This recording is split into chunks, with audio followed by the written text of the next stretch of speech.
I am innocent. I stand innocent before God and man. I forgive those who have wronged me, and I ask forgiveness for those I have injured. May God have mercy on my soul.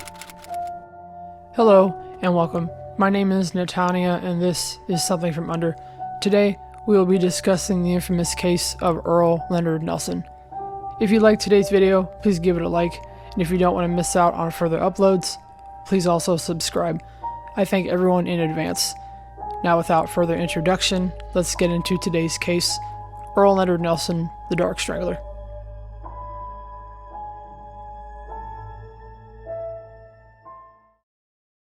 The year of 1897 is remembered in history for different achievements. There was the swearing in of 25th President William McKinley at the U.S. Capitol, the founding of the Sierra Railway Company, and the first gasoline-powered taxicab equipped with a meter created by Gottlieb Daimler. Earle Leonard Nelson Farrell was born on May 12, 1897 in the city of San Francisco. Born to an Iowa native mother, Frances Nelson, she was of Danish and Irish descent, and a father, James Farrell, who was Jewish and Spanish. James Farrell was known to frequent the town brothel where he would engage in unsafe sex. This led to the contraction of a venereal disease known as syphilis. He would then go on to infect his wife, Frances. James and Frances Farrell both refused medical treatment for the infection, resulting in their untimely deaths before Nelson's second birthday. Because of this, Earle was sent to live with his paternal grandmother, Jenny Nelson. She was a commanding woman of Pentecostal faith, raising 5 children with her husband, Lars. Very early on, Nelson showed signs of possible undiagnosed mental illnesses, coupled with intense self-loathing and behavioral issues. When he was 7, he was expelled from Agasa Primary School for his actions related to these things. Jenny was an abuser, both physically and verbally. When Nelson would disobey, he was beaten and forced to read scripture, birthing an obsession with the book of Revelation. He would recite Bible passages at the top of his lungs, primarily those regarding the beast. As devout Pentecostals living a puritanical lifestyle, sex outside of marriage was viewed as a sin and a constant reminder of eternal damnation in the household. It was at this time that Nelson would begin walking on all fours, lifting house furniture with his teeth, and at dinner time he would douse his food in olive oil and eat it off his plate like an animal. This behavior was seen as unacceptable to his grandmother, and she would discipline him extensively. In 1907, the bubonic plague would claim the lives of 77 victims and mark the first of Earle's traumatic head injuries. While outside playing with some older kids, a streetcar ran Nelson off his bike. He fell, hitting his head, rendering him unconscious. Instead of being taken to the hospital, Nelson was brought home and placed in the attic where he would lie in a coma for 6 days. When he came to after, he was lying in days of his own waste. Nelson grappled with severe headaches, memory loss, and now had a sensitivity to light that he would attempt to remedy by sitting in the dark. His actions would take a more bizarre turn as time progressed. Closer to the age of 14, Jenny would find him standing in the hall, staring into Lillian's bedroom, watching as she changed into her night clothes. She had also noticed her own bedroom door slightly open in the morning, dissimilar from the night before, as if someone had been there, observing her. She was sure that Earle was sneaking in at night and self-pleasuring over her while she slept. In an attempt to discourage these things, Jenny began locking her door at night and disciplining the 14-year-old daily. The streetcar accident had knocked God out of her grandson, she said, and the devil had now taken control. On one afternoon, as Jenny drew up a bath, she lost her footing and fell into the water-filled tub. Nelson was in the home, but Jenny would not call out to him. Since no one but the two were home, she feared he may enter the room, see his grandmother in such a vulnerable state, and assault her. Sadly, this decision will cost Jenny her life, and the grandmother passed away due to pneumonia contracted from the incident. Lars Nelson, distraught from the death of his wife, fostered young Earle to his daughter Lillian. He felt he wasn't equipped to handle the odd behaviors from his grandson. Despite his behavioral conundrum, Lillian felt sorry for Earle and wasn't too troubled by his oddness. Living on her own now with a husband and 2 children, she welcomed Earle in with open arms. But the trouble with Earle was just beginning. Now away from the strict rules Jenny imposed, Earle began to explore, getting around town on the weekly allowance Lillian supplied. Not long after Nelson's newfound freedom was established, it is reported he began a disturbing habit of public masturbation. He was found in alleyways, at the boat pier, and occasionally on street corners. Brothel women became his favorite way to spend his money. Women and drinking quickly became an addictive pleasure for Earle. Nelson fancied the older working women over the younger. He garnered a reputation for being physically abusive while engaging the women at the brothel. It wouldn't be long before he too would contract syphilis, just as his father had. Banned from the club and heavily infected, Nelson chose to wander the streets of San Francisco. While aimlessly roaming around San Francisco, Nelson began breaking and entering, and he also stole food from local merchant stores. At some point during his later teens, Nelson would be arrested and sent to San Quentin State Prison with a 2-year sentence. After escaping San Quentin State Prison, Nelson boarded a train and took off to Los Angeles. During his venture through Los Angeles, Nelson would be arrested and charged with breaking and entering at a cabin he assumed was abandoned while the owner was still at home. Again, he would escape capture by tunneling out of his cell with a few inmates, earning the nickname Houdini. In 1914, America would become a part of the First World War. Nelson roamed California until late 1917, where he would enlist in the U.S. Army. He was a very physically capable young man, and the military seemed like a good fit at first glance. Unfortunately, this would not last. Nelson struggled during the marches. He would mutter Bible passages on his bunk and self-pleasure during lights out. Other soldiers, becoming alarmed by his mental instability, informed the superiors. After being enlisted for a mere 6 weeks, Nelson grew restless from the standing around and disappeared under the cover of darkness. From there, he would join the U.S. Navy and similar occurrences would occur. A Navy psychologist noted Nelson to be, quote, living in a constitutional psychotic state. Nelson displayed erratic psychological behavior, resulting in his admission to Napa State Hospital in May of 1918. Shortly thereafter, Nelson was dishonorably discharged from the Navy. While institutionalized, psychiatrist William Pritchard interviewed him and reported that Earle suffered from hallucinations and paranoid delusions. He believed people were poisoning him and would hear voices that instructed him to kill himself. Nelson reported that if he were kept in jail, he would get a sharp object and cut the veins in his wrist. Nelson also managed to escape the hospital on 3 separate occasions. Hospital staff stopped trying to locate him on the third and final escape. On May 17, 1918, Nelson was formally discharged from Napa State Hospital. However, this would not be his final release. His file was closed with a note indicating that he had improved. In the spring of that year, Earle reconnected with his Aunt Lillian.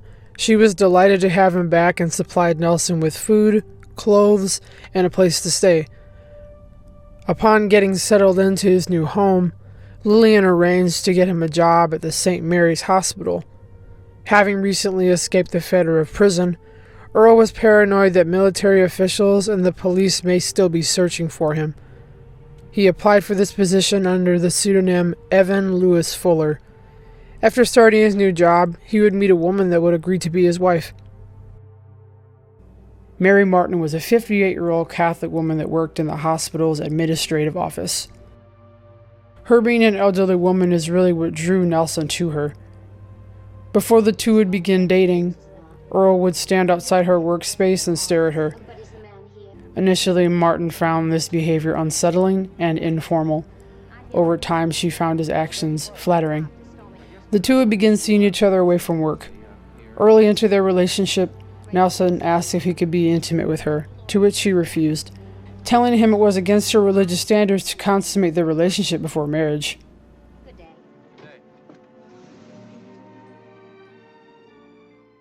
Nelson surprisingly did not press her on the issue, but instead asked her to be his wife in the following weeks. Mary gladly accepted, and the couple married in August of that year. Prior to their engagement turned marriage, the two only knew one another for 2 months. On their wedding night, Nelson was aggressive when they had sex, and this frightened Mary. This was her first sexual encounter, having her to assume the pain she was experiencing to be normal. At first, everything was harmonious, and the pair were in love. A partnership that was seen as a loving arrangement soon turned ugly. Nelson was prone to violent outbursts and accusatory behavior. He claimed that Mary was involved in an incestuous relationship with her own brother. He performed strange bathing rituals, climbing into bed unwashed after pouring water on his feet. On occasions, Earle would leave in clean attire, only to return hours later in the filthiest of rags. He would request sexual favors from his wife that she refused because to her they were seen as sinful and repulsive. Sometime during 1919, Nelson sustained yet another head injury. He had fallen from his work ladder and struck his head on the pavement. Nelson lay unconscious for 3 days, and when he awoke, he was never the same. Nelson was fired from the hospital shortly thereafter, and then he revealed to Mary his true identity. But Nelson was known to lie in the past, so she assumed he was being intentionally dishonest, or possibly this was the result of his traumatic head injury. But Earle meant every word of it. He told her the war was a sign of what the Bible referred to as the tribulation, how it was only a matter of time before mankind would go up in flames. Mary didn't understand, but nonetheless, he persisted, speaking of voices and music that he heard in his head all too realistically. She was terrified of what he was saying, and life with Earle had become a living hell. The increasingly violent and haunting behavior was too much for her to bear, so after just 6 months of them being together, the couple would separate. After they parted ways, Nelson's behavior would only worsen with time. On May 19, 1921, Nelson went out to 1519 Pacific Avenue, posed as a plumber. A week after Nelson's 24th birthday, 9-year-old Charles Jr. answered the door. Earle told the youngster his parents had called him to check on the leaking gas pipe in their basement. Assuming his folks had called a plumber and identifying Nelson by his work uniform, Charles invited the stranger in. Walking through the dining room and towards the back portion of the house, the young boy pointed to the door that led to the basement. The alleged plumber opened it and went inside. Descending the staircase, Earle came upon the family's 12-year-old daughter Mary playing with her dolls. From the opposite side of the house, Charles Jr. heard an agonizing cry from a voice he recognized. He raced to the cellar, and that is when he discovered his sister kicking and hitting the so-called plumber. He had wrestled her to the ground in an attempted assault. Charles pulled the beast off of her and tried to hold him, but Nelson was far too strong. He fled up the steps with the young man chasing after.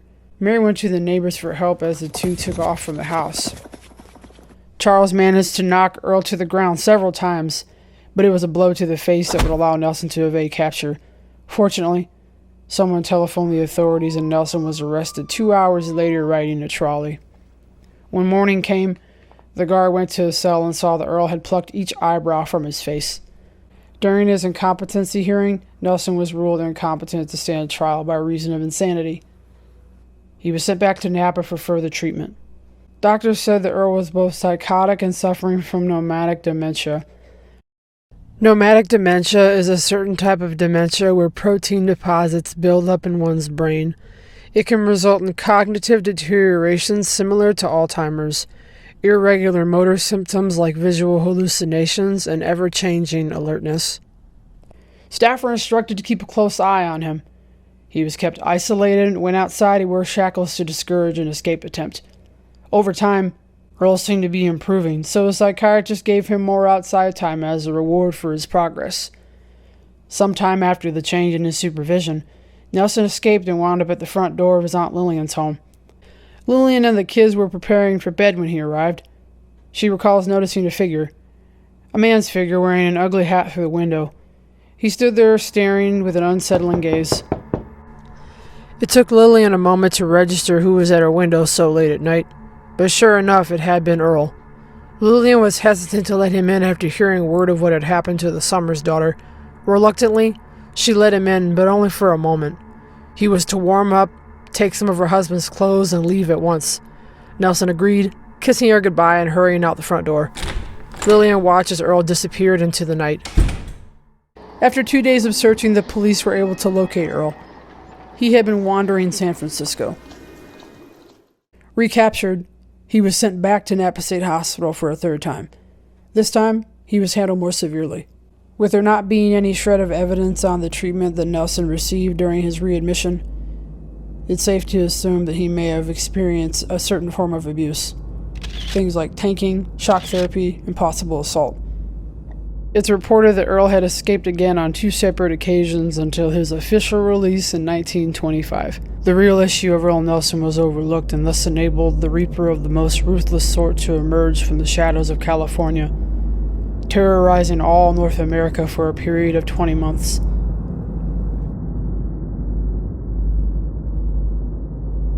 On October 18th, 1925, Nelson happened upon a room for rent sign in the window of Miss Olive McCoy's boarding house. In a short span of time, Nelson strangled her to death and then sexually assaulted her. McCoy's body was discovered lying on the bed with one ankle tied to the bedpost. She was bound with a rope and her mouth gagged with a towel. She was a young black woman living in a white town, and the police were anything but driven to finding her killer. Olive McCoy's murder received little to no press. This is something that we see often in cases like this when the victim is not a white person.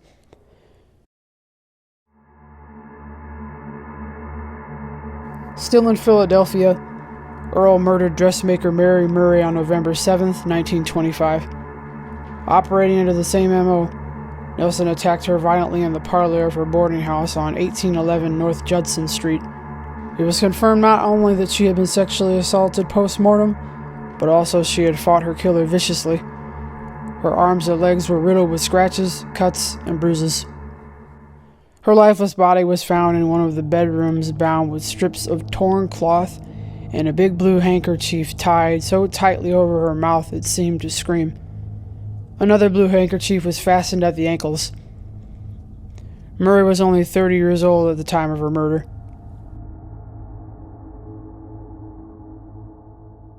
3 days later, Nelson strolled up to 2421 North Napa Street and would commit yet another violent crime. Lena Werner, a resident of Philadelphia, was brutally attacked in her home hours before her 13-year-old daughter Lillian would return from school. When Lillian got home, her 5-year-old brother was crying on the front step. He had found his mother gagged, bound, and dead on her bed. Werner was murdered the day of the second victim Mary Murray's wake, the 2 women living only miles apart from each other. There had been a struggle. The kitchen was in disarray, leading police to believe that it was here Mrs. Werner had been murdered. She had been bound and gagged and was tied with a certain type of knot. A man's necktie was also found bonded around her throat. Nelson had stolen money and some clothes from a male boarder in the house. Witnesses say they saw a strange white man in the area earlier that day. Law enforcement did not limit their arrests to men who resembled what onlookers had described. They arrested both African Americans and white males. It was quickly identified that none of the malefactors were responsible for these 3 murders. Nelson embarked upon what seemed a 3-month hiatus and did not kill again until 1926. His next victim was 60-year-old Clara Newman, a wealthy landlady renting a room from her home. Mrs. Newman did not live alone. Her foster son and his wife lived in the basement of the home. She had recently had relatives over on February 20th, the day of her murder. Nelson gained access by posing as a potential buyer, as he usually had. Newman was strangled to death with a cord fastened tightly around her neck. Nelson was seen by both her son and wife on that fateful day. They saw him leaving, saying that he wished for the young man to tell the lady that he will take the rent. More than an hour had passed and he became worried about his mother. She had not returned from the attic. It was then that her lifeless body was discovered. Clothes torn, badly beaten, and sexually assaulted post-mortem.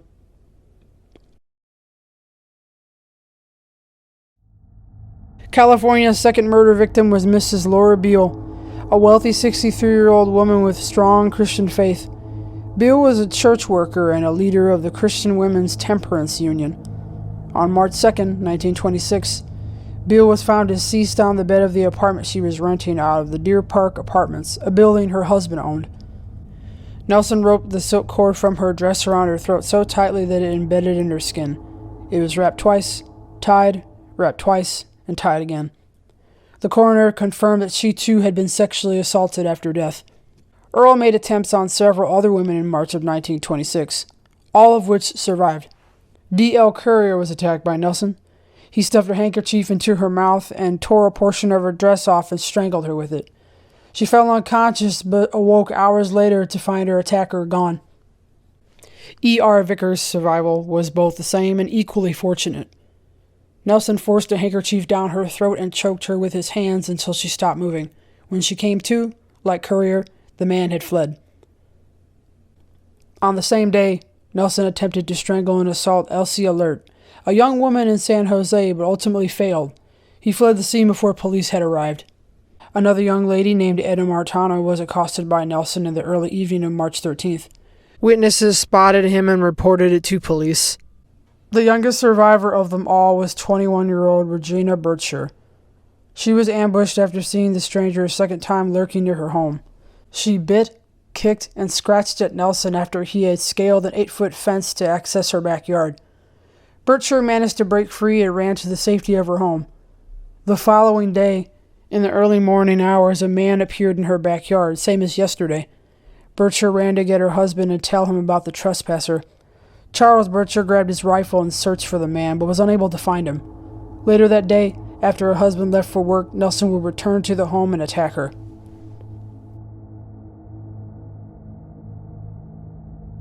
The police made several arrests. Unfortunately, none of the detainees were the killer.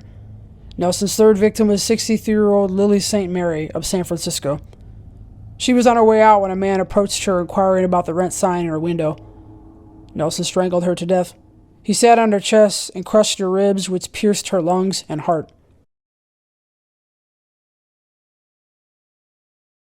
2 weeks later, Earle traveled close to 320 miles away towards South Santa Barbara.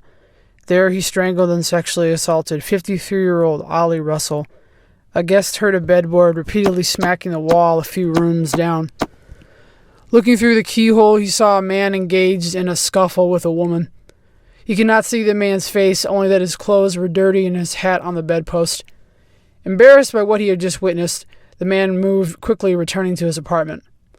After the noise had stopped, he decided to investigate further. The stranger left out a back door, and it was then that the resident realized a woman motionless on the bed was landlady Ollie Russell.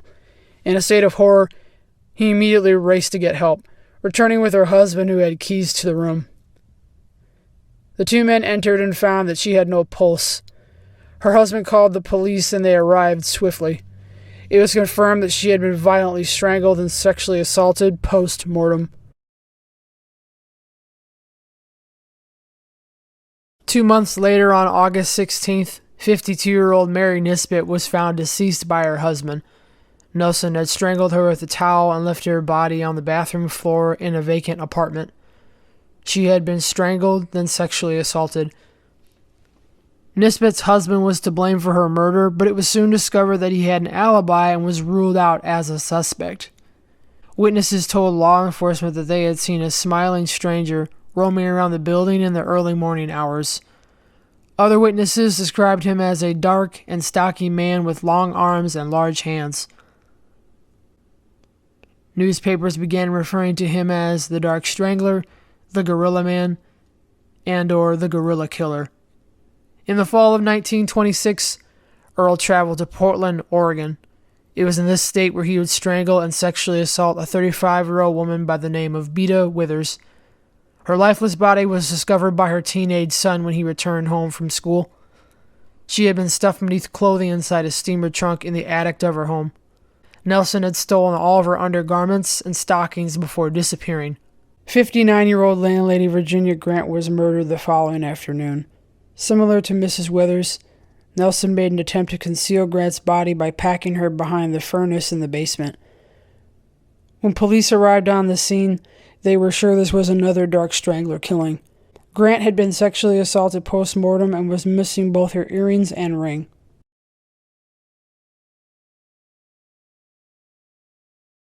On October 23rd, Mabel H. Fluke was robbed and murdered. Alarm bells were raised when she failed to show in Independence, Oregon as she had originally planned. Days after her attack, Fluke's body was found deceased and lying in the attic of her home, strangled with a scarf and sexually assaulted post-mortem. Women were being savagely murdered left and right, and the police had no leads. Earle decided he would travel back to San Francisco for a while after. There, he murdered 56-year-old Willie Edmonds on November 18, 1926. Having been recently widowed, she was renting rooms from her home to make ends meet. At first, the police were unsure if the slaying of Mrs. Edmonds was connected to that of the Dark Strangler. Soon enough, neighbors told detectives they saw her welcome a swarthy man into her place days before she was reported missing. Her dead body was recovered on the second floor. Her killer had removed her clothing from the waist down and gagged her with a rag. It was clear the crimes were connected. Just a day after Mrs. Edmonds' murder, Earle would strike again. Only this time his victim would survive. A pregnant 28-year-old woman named Mrs. H.C. Murray. While showing Earle one of the rooms, he grabbed her from behind and started to squeeze. Hard. Murray screamed, which scared him off, so he fled out the back door. Having survived, she was able to provide a description to police. Nelson was said to be 5'8", well-dressed, and intelligent. Murray told reporters that she did not feel threatened by the stranger at first. He was charming and took an interest in the structure of the home, particularly the ceilings. She said, quote, "I realize now he was trying to get me to look up towards the ceiling so that he could get behind me and grab my throat." End quote. With a survivor in California who could positively identify Nelson, he had to relocate. He boarded a train and went to Vancouver, Washington, and it was here that he murdered Florence Monks, a well-known woman selling her home at the time. She met him at her front door and took him at his word, a decision that would cost her her life. Her body was found behind the house furnace. Jewelry was absent from the home at the scene of the crime, but recovered the following month on December 2nd, when a few women reported a man gifting them items they believed to have been stolen. In Portland, Nelson strangled to death and sexually assaulted Blanche Myers. She had told her landlord that a weird man wants to rent the upper floor room. She reportedly said, "I don't like his looks very much, so I asked if he drank." Nelson then attacked her sometime during the walkthrough. Her body was found stuffed under the bed by her son. He had used a handkerchief to suffocate her, which was found on the victim's body. At the crime scene, police managed to recover forensic evidence such as fingerprints from an iron bed frame. The public began to stir, and this ignited panic amongst the city of Portland. The Oregonian said that the police bureau had become, quote, "a veritable madhouse," end quote. Clerks would receive hundreds of calls a day from tipsters, all of which were false. A woman had informed the police that during the Thanksgiving holiday, a man who said his name was Adrian Harris had stayed at her boarding home. The same day Myers was killed, he told her and other residents that he was setting out to board a train bound for Washington. It was later confirmed that the goods stolen and handed out as gifts were taken from the home of Florence Monks. The victim from Seattle, Nelson, had strangled and sexually assaulted back on November 23rd of that year. With the hope of preventing any more killings, the police issued a public safety announcement to the people in the San Francisco area. Elderly women that rented apartments were advised to take caution to those inquiring a room or anyone they did not recognize roaming around their property, morning or night. The police were quoted by saying, "Do not show your houses or rooms for rent while alone. If necessary, call a policeman to accompany you." Crimes such as these should have been prevented and could have been prevented if women had been more careful. I do not wish to unduly alarm the people of Portland, but there is no denying the situation is grave. Moving eastward, Nelson found himself in the state of Iowa. He hitchhiked for half of the way and then boarded a train. The battered body of 41-year-old Elmira Berard was discovered by her husband when he returned home from work. She had been strangled to death with a man's shirt and was stuffed behind their furnace with her knees pressed against her face. The police assumed her death to be the result of a suicide since she had recently been discharged from a mental hospital. Her husband said he could not believe this, and he told the newspaper, "I looked around. There was a dent in the furnace casing I had never seen before. I reached to the floor and picked up a tuft of my wife's hair. It was obvious there had been a struggle.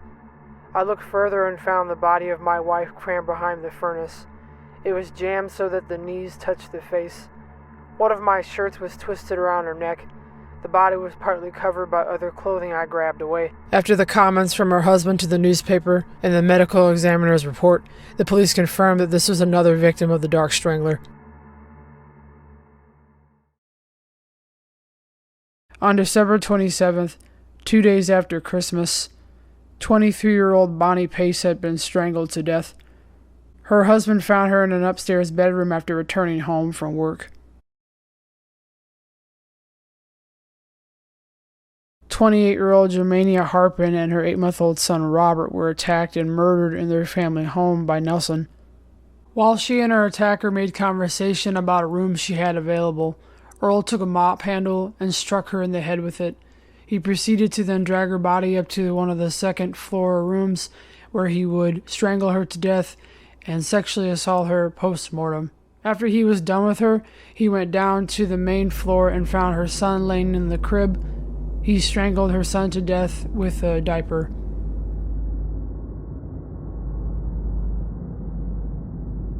On April 27, 1927, 53-year-old Mary McConnell from Philadelphia, Pennsylvania was strangled with a cloth and sexually assaulted post-mortem. Her body was retrieved from beneath her bed. Nelson would collect jewelry and other valuables from her home in an attempt to pawn them for cash. To Earle's great disappointment, his sale would be declined by the shop owner Marie Kuhn.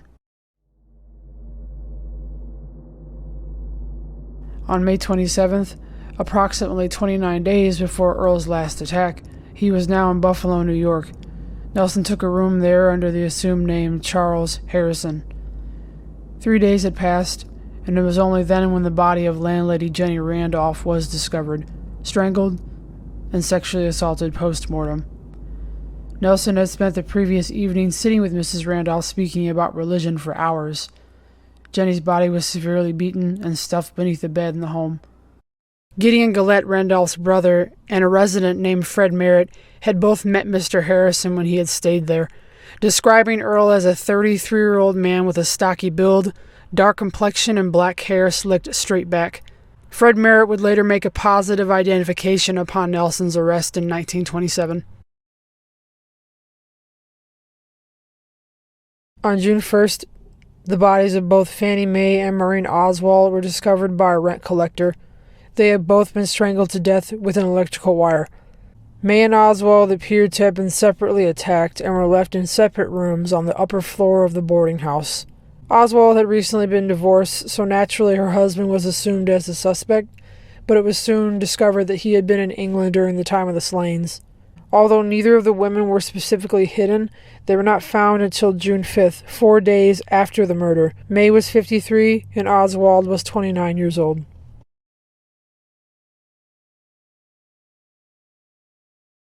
His next victim was 27-year-old Mary Cecilia Sietsma from Chicago, Illinois. She was sexually assaulted and strangled with a telephone or appliance cord. Later that day, her husband would find her body. Sietsma was in a blood-spattered front living room. Police soon realized that the blood belonged to that of the killer and not Sietsma. There were no cuts on her or abrasions. This would suggest she put up a fight. With the victim's body so out in the open, detectives deduced that their killer was getting sloppy or he had just run out of time. Nelson stole articles of men's clothing again with the intention to pawn them for cash. Nelson changed his MO and crossed into Canada. On June 8, 1927, he enticed 13-year-old Lola Margaret Cohen into his room he was renting at a boarding house. She had been out selling flowers door to door for income help to support her impoverished family. Nelson murdered Cohen in his own room. He sexually assaulted her and, by some accounts, grotesquely mutilated Cohen's genital area. She died just days before her birthday.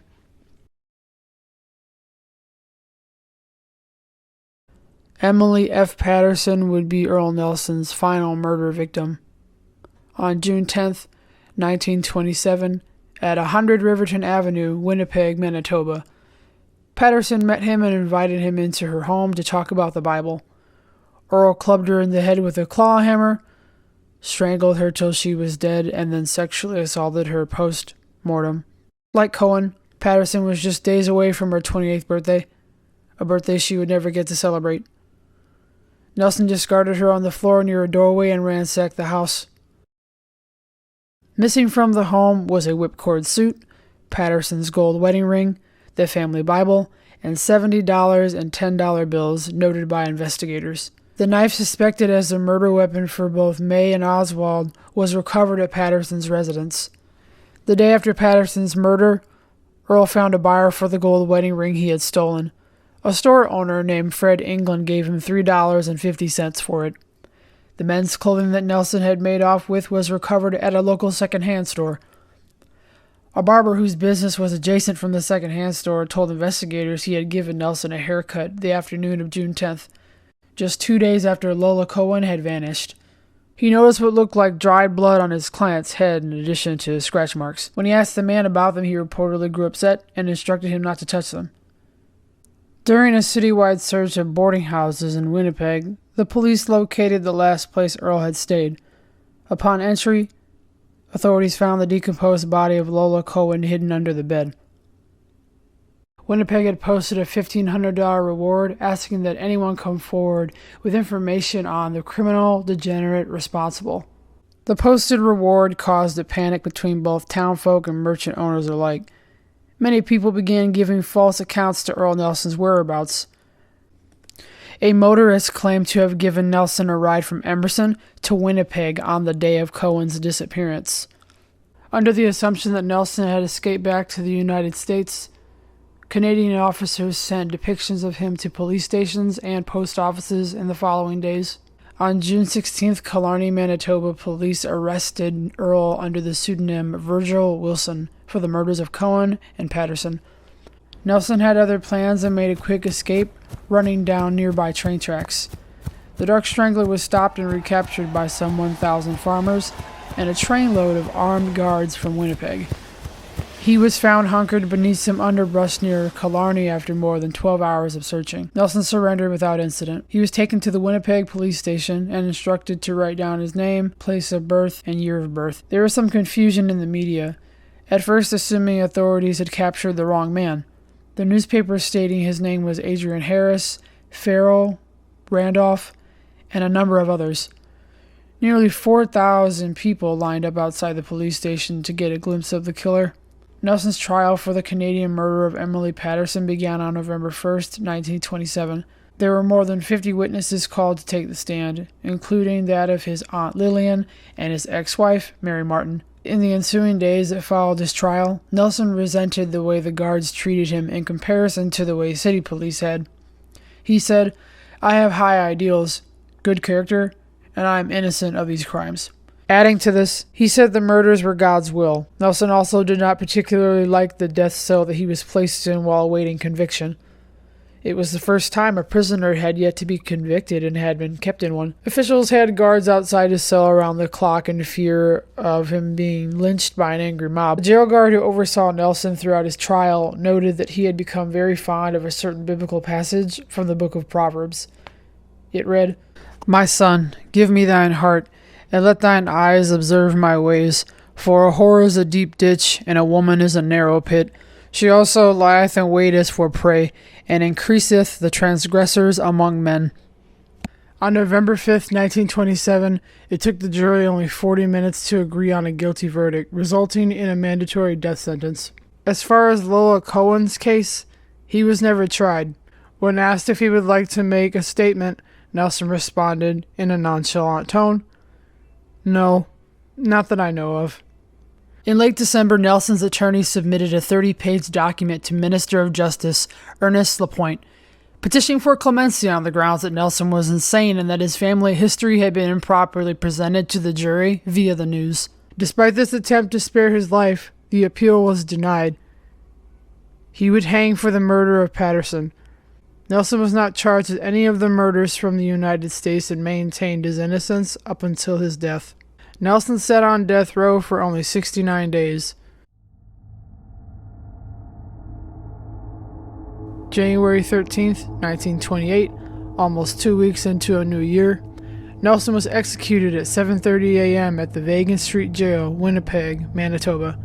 His final words, in short, "May God have mercy on my soul."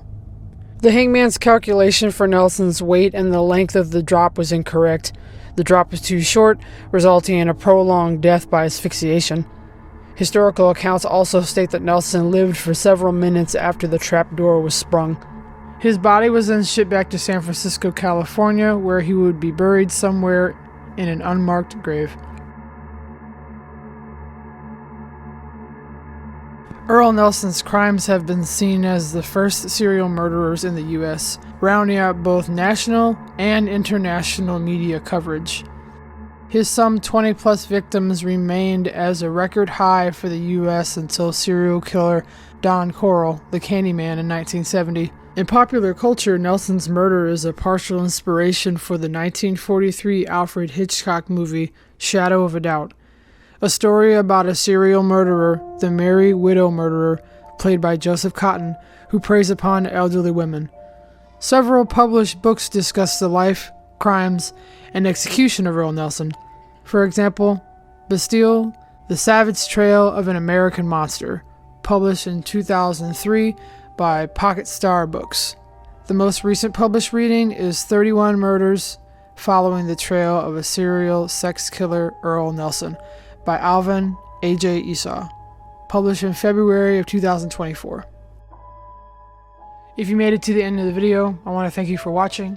That was the life, crimes, and the demise of California's worst, Earle Leonard Nelson, the Dark Strangler. Thank you again for watching, and I will see you in the next case.